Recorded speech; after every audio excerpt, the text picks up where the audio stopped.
नमस्कार दोस्तों, मैं हूं तारा सिंह तोमर और आप देख रहे हैं हमारा यूट्यूब चैनल घुमंतू मुसाफिर।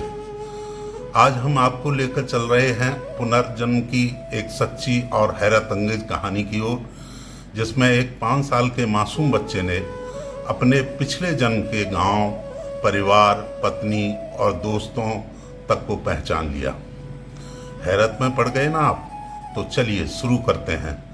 वो कहानी जो विज्ञान के दायरे से बाहर है लेकिन सत्य है। हरियाणा के पलवल जिले के गड़ी पट्टी गांव में रहने वाला एक 5 साल का लड़का राहुल, जिसका नाम हर किसी की जुबान पर है। राहुल का दावा है कि वो इस जन्म से पहले भी एक जिंदगी जी चुका है और उस जिंदगी में उसका नाम था धनराज। धनराज की मौत सन 1996 में चंडीगढ़ के पास एक सड़क हादसे में हुई थी, लेकिन उसकी आत्मा यूं ही गुम नहीं हुई। वो 10 सालों तक भटकती रही, कभी किसी घर में घुसने की कोशिश की तो कभी किसी और घर में, लेकिन सुकून कहीं नहीं मिला। फिर वो आत्मा सन 2006 में जन्म लेती है राहुल के रूप में। राहुल जब सिर्फ 3 साल का था तभी उसे अपने पिछले जन्म की बातें याद आने लगी थी। वो बार बार कहता, मेरा असली गांव ये नहीं, बांसवा है। उसके पिता राजेश कुमार बताते हैं, मैं राहुल को लेकर एक दिन अपनी बहन के गांव भिडूकी जा रहा था। रास्ते में खिरवी गांव के पास राहुल अचानक बोला, पापा मेरा गांव तो आगे है, बांसवा। राजेश पहले मुस्कुराए और बात को नज़रअंदाज कर दिया, लेकिन लौटते वक्त राहुल ने फिर वही बात दोहराई। समय के साथ राहुल की ये जिद और यादें और गहरी होती गईं। वो बार बार घर में कहता, ये मेरा घर नहीं है, मेरा घर तो बांसवा है। कई बार तो चुपके से निकल जाता। गांव वाले उसे बाहर से पकड़ कर लाते।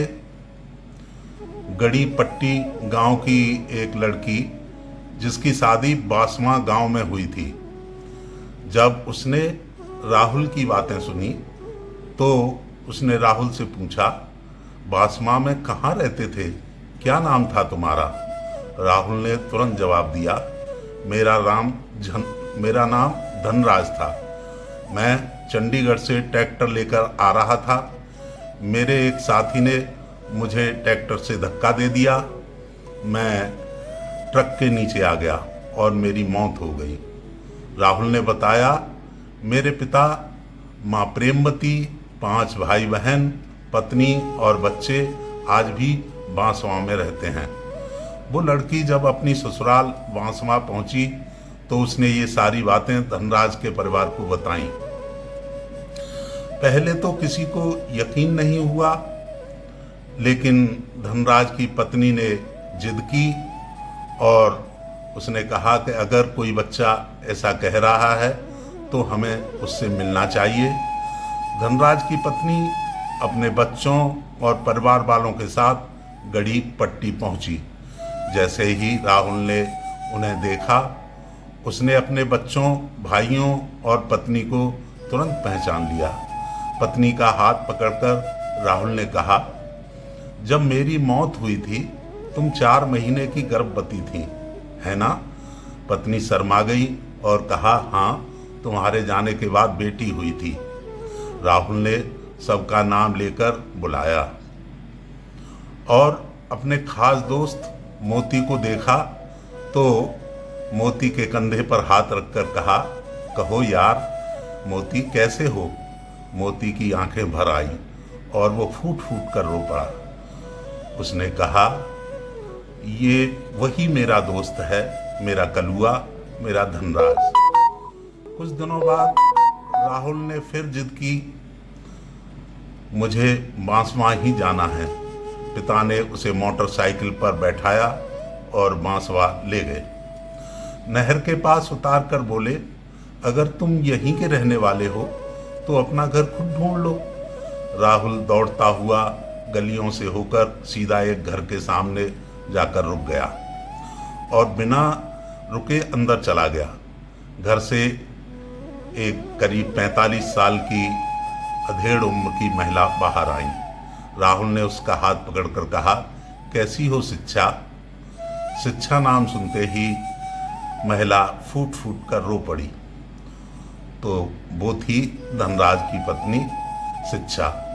गांव वाले इकट्ठे हो गए। राहुल से पूछा गया, तुम्हारी मौत कैसे हुई? राहुल बोला, मैं ट्रैक्टर चला रहा था, मेरे साथी ने धक्का दे दिया और मैं ट्रक के नीचे आ गया। मुझे हल्का सा झटका लगा और मेरी आत्मा शरीर से बाहर आ गई। मैं अपनी बॉडी को ऊपर से देख रहा था। जब गांव वाले बॉडी को शमशान ले गए तब भी मैं बॉडी के ऊपर बैठा हुआ था। गांव के लोग जब बॉडी को जलाकर वापस आए तो मैं भी उनके साथ वापस आ गया और अपने घर में नीम के पेड़ पर बैठ गया। मैं सबको पुकारता रहा लेकिन कोई मेरी आवाज नहीं सुन पा रहा था। 13वें दिन जब हवन हुआ उसके बाद मैं आत्माओं की दुनिया में चला गया। राहुल बताता है, हम आत्माएं भूख लगने पर बस खाना देखकर पेट भर लेती हैं।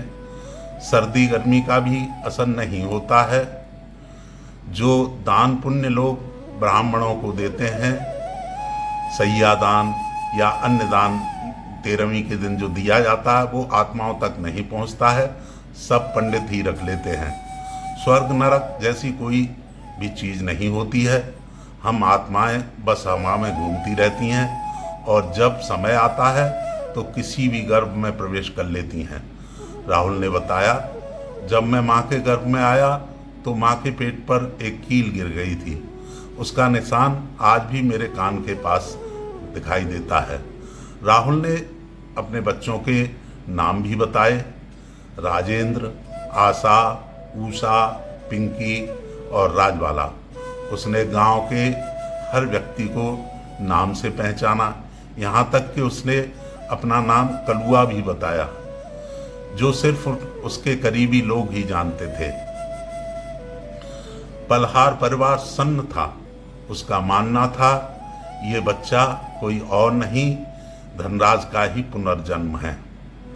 जब भी राहुल बांसवां आता, धनराज की पत्नी घूंघट में आकर उसके पैर छूती और आशीर्वाद लेती, जैसे कि वो आज भी उसका पति हो। तो दोस्तों, ये कोई कहानी नहीं, ये हकीकत है। क्या वाकई आत्मा अमर होती हैं? क्या पुनर्जन्म सत्य है? आपका क्या मानना है? क्या राहुल की कहानी सिर्फ एक संयोग है या फिर ये आत्मा की यात्रा का एक प्रमाण है? कमेंट करें, शेयर करें और अपने विचार जरूर बताएं। हम फिर हाजिर होंगे एक और सच्ची रहस्यमयी पुनर्जन्म की कहानी के साथ। तब तक के लिए मैं तारा सिंह तोमर आपसे लेता हूं विदा। धन्यवाद।